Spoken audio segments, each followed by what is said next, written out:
Okay, story time, and I'm gonna probably have to do a whole podcast episode about it because I'm getting the same questions over and over and over and over and over again. And I understand that many of you don't want to go listen to all my podcasts over the last 6 months, although you should because they're really good. But let me just tell you the short version of the journey because you're asking me a lot of questions about the blood sugar and the gut health and all the things. So, long story short.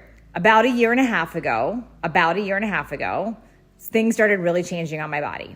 And I started questioning if I wanted to be in fat loss for fitness anymore. Like, I'm being real. I was like, I'm aging. I've gotten a lot of injuries. Things are changing. I don't understand a lot about hormones. Things are getting whack-a-noodle. I don't feel confident. I don't think I should be doing fat loss anymore. That's kind of where it started. So if you remember, if you've been following me for a long time, I actually stopped selling my programs. I stopped selling my Thrive for a while, and I started referring, pardon my stain on my shirt. I'm going to bury it like that. I started selling one of my friend's programs. I started referring to her program because I'm like, I'm not in a space to be doing this right now. So that was step one. Step two was I started really realizing something was wrong, and my doctor recommended I wear a glucose monitor, a continual glucose monitor, which led us to see I was having massive blood sugar problems. Now, this was concerning because type 2 diabetes runs in my family, and my blood sugars were all over the place. Like, I would eat strawberries and it would go to 250. If you know anything about blood sugar dysregulation, that's not normal. It didn't make any sense to me, and in my controlling nature, I went strict keto. I was like, I'm gonna control this, and I could not get my blood sugar under control. It would go super high, it would go super low. I did a few podcast episodes on it. I shared on here. I was finger prick testing, not just doing a glucose monitor. Anyways, this is where the problem started. Okay, so traditional doctors, like insurance coverage ones, told me I was type 2 diabetic possibly and needed metformin. And I was like, nope. Because I teach being a detective, and I knew I eat way too healthy. I am too healthy. Something else is going on. There's no way I'm a type 2 diabetic. It's not a chance. It's not. So I didn't take that as an answer, and I encouraged everyone to be a detective. So at the time, two of my friends, Sinclair and Laura Frontera, I talk about her all the time, mentioned to me, blood sugar dysregulation and some of the other things you're mentioning could be a sign of parasites. And I kind of rolled my eyes. I'm like, parasites? What? That's like weird. That's if you go to third world countries and you're eating dirt. And I'm like, I didn't get it. But after it took some prodding and lots of tests, and I did a GI mapping test. And I learned that not only did I have parasites, but I had crazy things going on in my gut biome, which really shocked me because I'm thinking, I'm healthy. Like, I don't understand. How do I have leaky gut? How do I have parasites? Like, what the heck? So I went on a full parasite cleanse. Now, some of you are like, what's your parasite cleanse? I'm not going to just give you a link because there's so much more than that. You don't just follow a random parasite link. I recommend doing an entire gut check health test and doing it properly and getting the right help with that for parasites. Okay, so I do that. I go through this parasite cleanse. I feel freaking amazing. Like, I release weight, my bloating goes away, my energy comes back, my blood sugar completely regulates.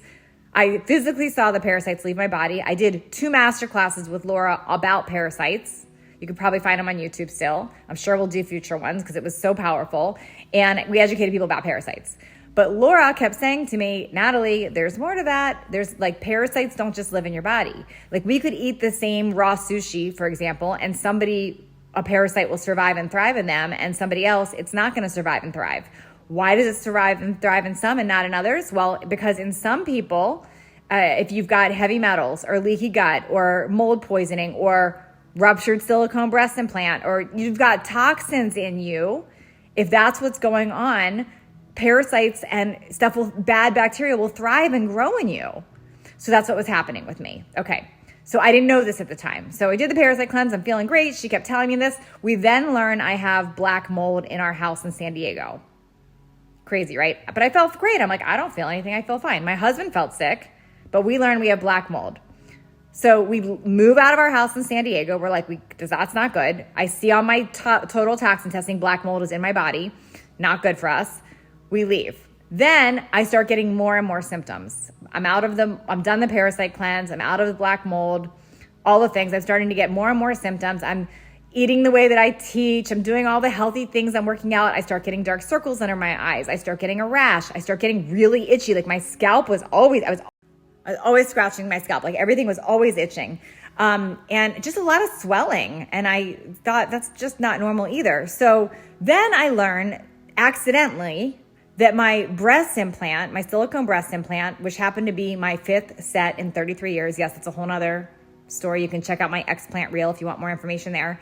But I learned that my silicone breast implant is ruptured and I don't know how long. I don't know if it's from the mammogram, which we think maybe, which mammogram. I don't know if it's how long it's been ruptured in me, but it all starts to make sense. Like, okay, this is related to now BII, which is breast implant illness, which now that I had a clear rupture in my body, what is that contributing to? So then I'm urged to do a total toxin test. And I do a total toxin test, which Laura suggested I do. At that time, Erin, who I've mentioned, reached out to me, not knowing I'd already ordered the total toxin test, and said, hey, I specialize in BII. Let me talk to you. Let me help you, because a lot of the stuff you've been sharing, I might be able to help you with as well. So Erin gets involved now at this point. So we run this total toxin test, and it's alarming what comes back. This is right before my Explant. I mean, not only do I see the ingredients from silicone implants at an all-time high, I see black mold, I see heavy metals, I see all the things. So it all starts to frickin' make sense. Like, no wonder I had leaky gut and parasites and felt like crap.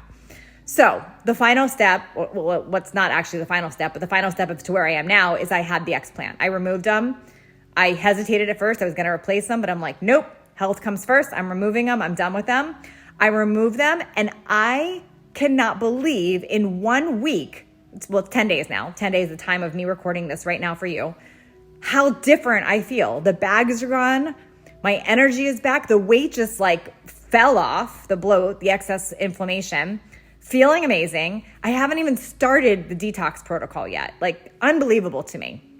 So why am I sharing all this? Because I have a lot of detox ahead of me. Like, I'm going to be doing a lot of things like infrared sauna. I'll be following a plan to get rid of the heavy metals, to get rid of the silicone, to get rid of all of that stuff. But I'm sharing all of this because, number one, we have to be our own health advocates. We have to be a detective. We have to be a detective for what's going on. We know our bodies. Do not just take the answer. It's your age. It's not just your age. Could it be your nutrition and your fitness? Absolutely. That's the first place we should start. Could it be your hydration? Absolutely. But could it also be these other things? Absolutely. We have to be a health detective. Your insurance is not going to do that for you. You have to be your own health advocate, ask questions, go deeper. Okay, that's my long story. I'm going to tag some people that have helped me along the way. You can feel free to reach out to them. That's my story. If you want more, my podcast, Midlife Conversations, I have been sharing all of this since day one of the blood sugar dysregulation. Like, you can go back, you'll hear all me being my own detective, learning all this. You also can check out my Explant reel that's highlighted on my Instagram.